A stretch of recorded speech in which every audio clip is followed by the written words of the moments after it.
जय श्री राम, नमस्कार।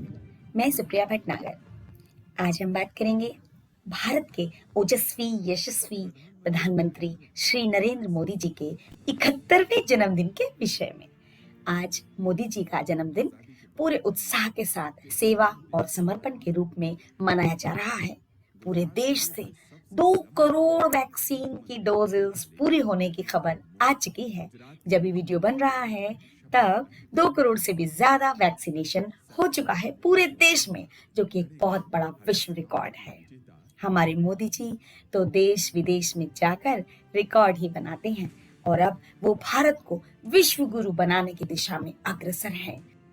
राष्ट्रीय राजनीति में बतौर प्रधानमंत्री पदार्पण करने वाले नरेंद्र मोदी और जब से देश का नेतृत्व संभाला है तब से एक भी दिन की छुट्टी नहीं लेने वाले प्रधानमंत्री नरेंद्र मोदी 24 घंटे 365 दिन सजग सतर्क और अपनी जिम्मेदारियों को शिद्दत से पूरा करने वाले प्रधान सेवक प्रधानमंत्री नरेंद्र मोदी। साल 1950 में वडनगर गुजरात में बेहद साधारण परिवार में जन्मे प्रधानमंत्री नरेंद्र मोदी 17 सितंबर को 71 बरस के हो गए। एक चाय बेचने वाला कभी देश का पीएम बनेगा, इसकी कल्पना भी शायद ही किसी ने की होगी, लेकिन राष्ट्रीय निर्माण के यज्ञ में खुद को झोंक देने का जुनून बहुत कम उम्र में ही नरेंद्र मोदी की बेचैनी बन गई।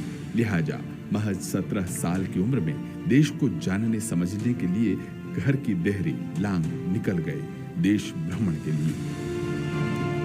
इस एक घटना ने नरेंद्र मोदी का जीवन बदल दिया। भारत की विविधता को अपने अनुभव संसार में बसाने के लिए गरुड़ चट्टी में हिमालय की कंदराओं से लेकर पश्चिम बंगाल के रामकृष्ण आश्रम तक ने युवा नरेंद्र के अनुभव संसार को समृद्ध किया। इस यात्रा ने युवा नरेंद्र के मानस पटल पर गहरी छाप छोड़ी। यही वक्त युवा नरेंद्र के आध्यात्मिक जागरण का भी था और स्वामी विवेकानंद थे इस युवा नरेंद्र के प्रेरणा पुरुष।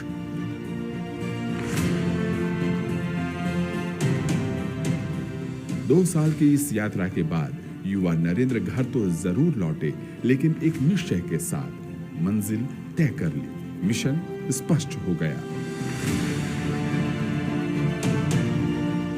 1967 में अल्पायु में ही अहमदाबाद पहुंचे और राष्ट्रीय स्वयं सेवक संघ की सदस्यता लेकर खुद को प्रचारक जीवन में झोंक दिया। 1973 में सिद्धपुर में आयोजित किए गए एक विशाल सम्मेलन में जहां नरेंद्र मोदी को न केवल पहली बार आरएसएस के राष्ट्रीय नेताओं के संपर्क में आने का मौका मिला, तो दूसरी तरफ नरेंद्र मोदी के संगठन कौशल ने भी आरएसएस के राष्ट्रीय नेतृत्व का ध्यान खींचा। 1974 में वे नव निर्माण आंदोलन में शामिल हुए।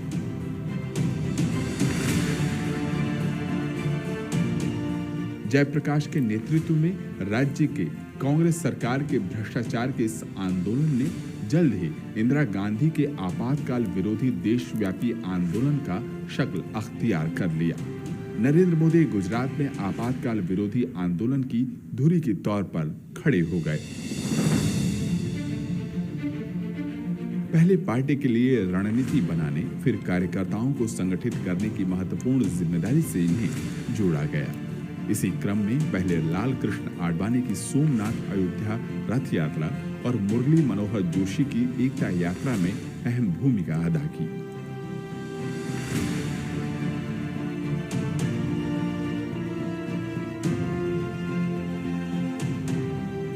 साल 1988-89 में उन्हें भारतीय जनता पार्टी की गुजरात इकाई की महासचिव के तौर पर जिम्मेदारी दी गई।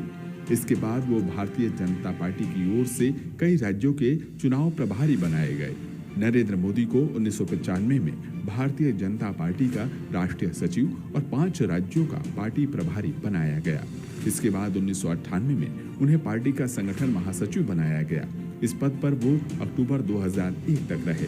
फिर 7 अक्टूबर 2001 का वो दिन आया जब मुख्यमंत्री के तौर पर उन्हें गुजरात की कमान सौंपी गई और यह दिन भारतीय राजनीति में नरेंद्र दामोदर दास मोदी के लिए किसी प्रस्थान बिंदु की तरह था।